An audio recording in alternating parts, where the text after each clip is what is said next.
Bonjour à tous, donc je vais continuer à vous parler de virus et j'espère répondre à certaines questions qui sont apparues aussi pendant la présentation de Giulia. Donc je vais vous illustrer en fait 3 aspects de la relation que nous avons pu observer entre les variations de charge virale et des variations de différentes composantes de la colonie mesurées dans le projet.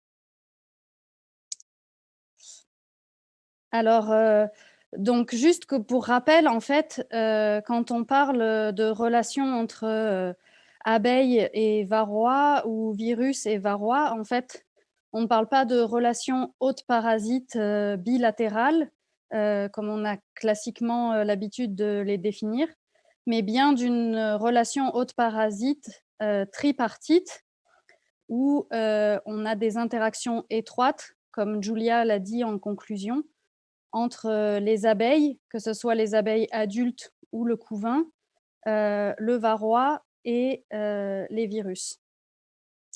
Et donc ensuite, je vous ai remis le tableau que Giulia vous a présenté en introduction de sa présentation. On sait également que parmi les virus qu'on a pu mesurer dans ce projet, donc les 5 virus les plus communément décrits chez l'abeille, certains sont transmis par le varroa et d'autres ne sont pas transmis ou directement liés au varroa. Donc, il s'agit de 2 virus qui interagissent plus particulièrement avec varroa, qui sont donc le complexe ABPV et le virus DWV des ailes déformées. Donc, pour commencer, en fait, je voulais illustrer un aspect de l'effet de la stratégie de traitement sur la dynamique du virus des ailes déformées. Donc, vous avez, comme ça vous a été présenté précédemment, des graphiques avec en ordonnée la charge virale exprimée au cours du temps, donc avec les 3 saisons de suivi du projet.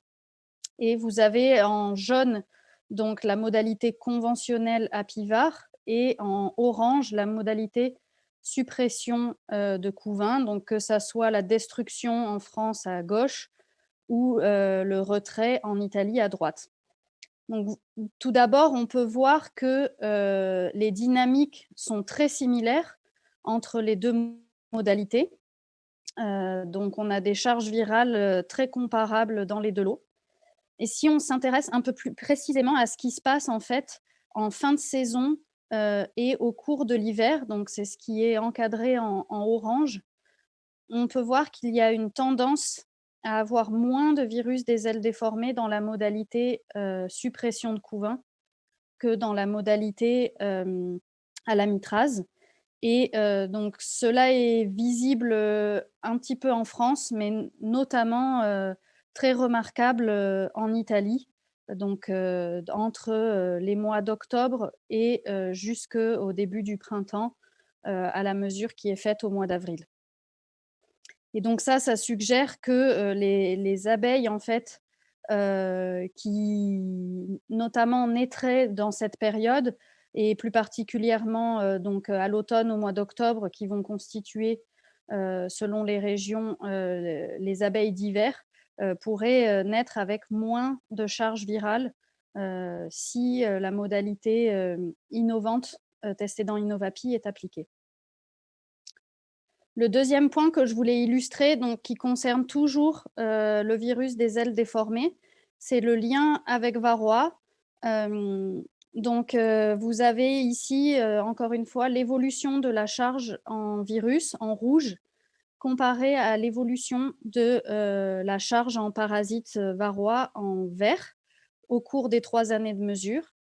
Et on peut voir que donc ici, c'est l'exemple des ruchers italiens, mais la même chose est visible en France.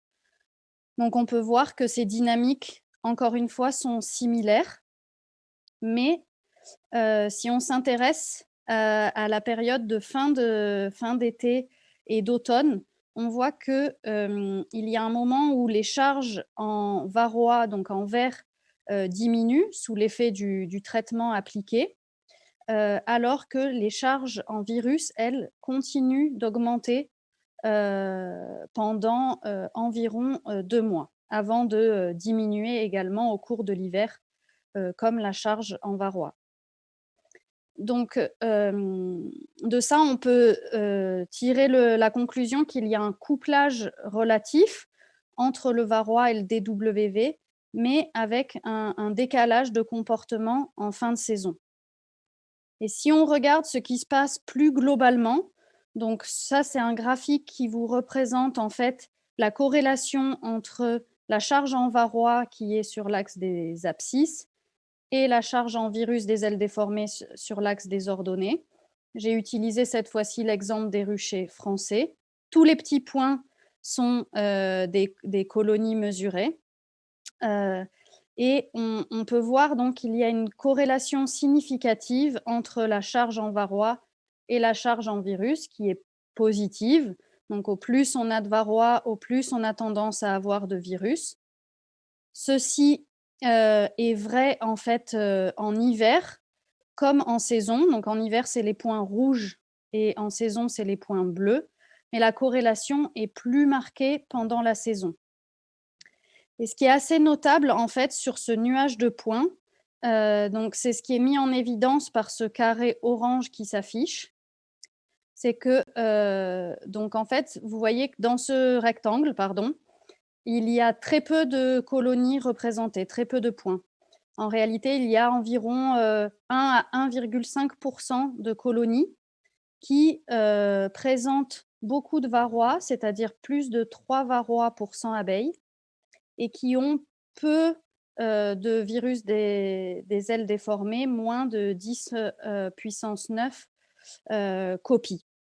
Et donc, la conclusion de ça, c'est que à partir du moment où on a beaucoup de varroa, c'est quasiment impossible de ne pas avoir de virus. Enfin, le dernier exemple que je voulais illustrer, donc c'est sur un autre virus qui est le virus du couvain saxiforme, SBV. Et cette fois-ci, donc on s'est intéressé à la relation entre la charge de ce virus, qui est représentée en rouge sur le graphique, et la quantité d'abeilles ou de couvains au cours de la saison. La tendance est la même pour les deux composantes de la colonie. Ici, je vous montre l'exemple avec les abeilles dans les ruchers français. Donc, les abeilles sont représentées en gris. Et vous voyez que assez clairement, les deux dynamiques sont très, très similaires. Et si on fait l'exercice de compiler toutes ces données et de regarder la corrélation entre la quantité de virus et la quantité d'abeilles, on peut détecter une corrélation qui est significative. Et avec le couvain, c'est la même chose.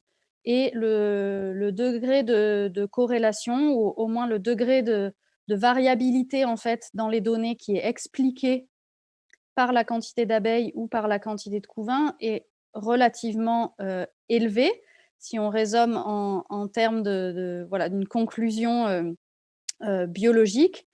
Par contre, on voit bien que ça n'explique pas tout, puisque il y a 80% de la variabilité qui n'est pas expliquée par cette composante d'abeilles ou de couvain. Mais en tout cas, voilà, les timings d'évolution sont très, très similaires. Donc, en conclusion de cette présentation, on voit que pour ce qui est de DWV et de la stratégie de traitement varroa, en ce qui concerne les deux stratégies qui ont été testées dans ce projet, nous avons moins de virus en hiver dans la modalité suppression. Toujours sur le lien varroa-DWV, nous avons des dynamiques saisonnières qui sont très similaires, avec une corrélation qui est significative entre la charge en varroa et la charge en virus, mais qui n'est que partielle. Et voilà, le point sur lequel je voulais insister, c'est que à partir du moment où les colonies ont une forte présence de varroa, ce n'est pas possible qu'elles ne soient pas très fortement chargées également en virus, Et donc, en tout cas pour le DWV, à l'heure actuelle, étant donné qu'on n'a pas de traitement direct contre les virus, la meilleure manière de limiter la charge virale est de contrôler du mieux possible le varroa. Et enfin, concernant le virus du couvain saxiforme SBV et la dynamique de la colonie, donc on a vu que ce virus avait une dynamique saisonnière qui était très couplée avec celle de la colonie, et donc un pic qui correspond au moment du pic d'abeilles et de couvains dans la colonie. Merci pour votre attention.